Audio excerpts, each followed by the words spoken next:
ملک شام کے حالات، امام مہدی علیہ السلام کا ظہور، نبی صلی اللہ علیہ وآلہ وسلم کی پیشن گوئیاں، اور وہ کون سا ملک ہے جس کے تباہ ہونے پر پوری امت مسلمہ تباہ ہو سکتی ہے۔ آئیے اس موضوع پر آج بات کرتے ہیں۔ بسم اللہ الرحمن الرحیم۔ معزز ناظرین کرامی، السلام علیکم۔ ناظرین کرامی، اللہ کے نبی صلی اللہ علیہ وآلہ وسلم نے قیامت کی نشانیاں بتاتے ہوئے فرمایا کہ قیامت کی نشانیوں میں سے ایک نشانی یہ بھی ہوگی کہ بکریاں اور اونٹ چرانے والے، ننگا بدن اور ننگے پاؤں چلنے والے ایک دن ایک دوسرے سے لمبی لمبی عمارتیں بنانے کا مقابلہ کریں گے، اور یہ لوگ اس بات پر فخر کریں گے۔ یاد رہے کہ ریاض شہر میں عمارتوں کا یہ سلسلہ آج عروج پر پہنچ گیا ہے۔ دبئی میں برج خلیفہ کی یہ عمارت دنیا کی سب سے اونچی عمارت بن گئی ہے، اور شہزادے نے یہ بھی اعلان کر دیا ہے کہ وہ عن قریب اس سے بھی بڑی اونچی عمارت بنائے گا۔ عمارتوں کا یہ سلسلہ مسلسل چلتا ہی رہے گا۔ ناظرین کرامی، یہ سب بیان کرنے کا مقصد بس یہی ہے کہ جو حضور پاک صلی اللہ علیہ وآلہ وسلم نے فرمایا وہ سب کچھ پورا ہو چکا ہے اور پیشن گوئیاں پوری ہو چکی ہیں۔ ناظرین کرامی، عرب کا سب سے زیادہ تیل خریدنے والا ملک امریکہ عراق پر قبضہ جما رہا ہے اور لاکھوں بیرل مفت وصول کر رہا ہے، تو پھر تیل کی گرتی ہوئی قیمتیں تیل کو نچلی سطح تک پہنچا دیا، جس کی وجہ سے عرب ممالک کو بہت بڑا نقصان ہو رہا ہے، اور عن قریب ان کا سنہرا دور ختم ہو جائے گا اور یہ لوگ زوال میں چلے جائیں گے۔ ناظرین کرامی، اللہ کے نبی صلی اللہ علیہ وآلہ وسلم نے ایک اور حدیث میں فرمایا ہے کہ عرب کی زمین سرسبز ہو جائے گی۔ اگر دیکھا جائے تو سعودی عرب میں مسلسل بارشیں شروع ہو چکی ہیں، مکہ اور جدہ میں سیلاب بھی آ چکا ہے۔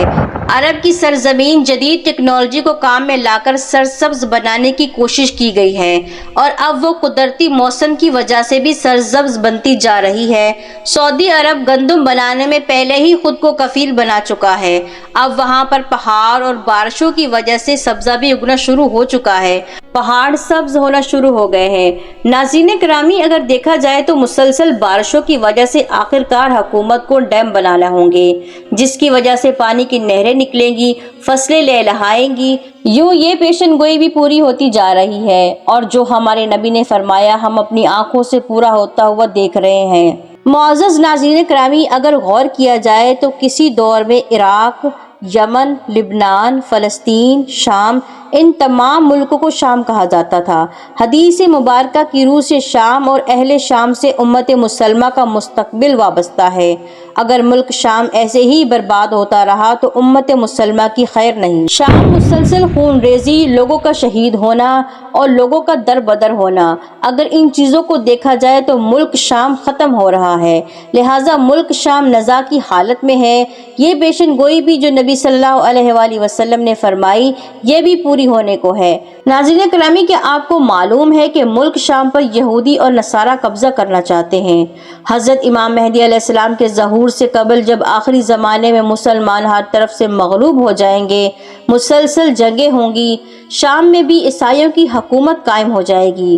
علماء کرام فرماتے ہیں کہ سعودیہ، مصر اور ترکی بھی باقی نہ رہے گا، ہر طرف کافروں کی حکومت اور ظلم و جبر قائم ہوگا۔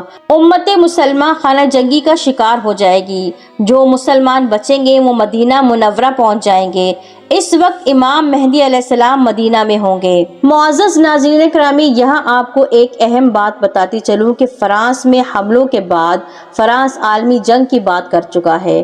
اب یہ سوال پیدا ہوتا ہے کہ اس عالمی جنگ کا مرکز کون سا خطہ ہوگا؟ واضح نظر آ رہا ہے کہ مشرق وسطی متوسط ہوگا۔ یہ سب باتیں غزوہ ہند کی طرف اشارہ کر رہی ہیں۔ ناظرین کرامی، ایک اور حدیث میں ہے کہ حضرت ابو ہریرہ رضی اللہ تعالی عنہ سے روایت ہے کہ رسول پاک صلی اللہ علیہ وآلہ وسلم نے فرمایا، میری قوم کا ایک لشکر وقت آخر کے نزدیک ہند پر چڑھائی کرے گا، اور اللہ اس لشکر کو فتح نصیب کر دے گا، یہاں تک کہ وہ ہند کی حکمرانوں کو بیڑیوں میں جکڑ کر لائیں گے۔ اللہ اس لشکر کے تمام گناہوں کو معاف کر دے گا، اور پھر وہ واپسی کا رخ کرے گا اور ملک شام جا کر حضرت عیسیٰ علیہ السلام کے ساتھ مل جائے گا۔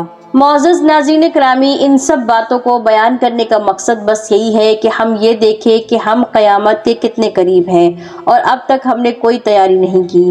اللہ سے دعا ہے کہ اللہ پاک ہم سب کو آخرت کی تیاری کرنے کی توفیق عطا فرمائے، اور اللہ سے دعا ہے کہ اللہ ہمیں یا ہماری نسلوں میں سے کسی کو امام مہدی علیہ السلام کے لشکر میں شامل فرمائے۔ آمین ثم آمین۔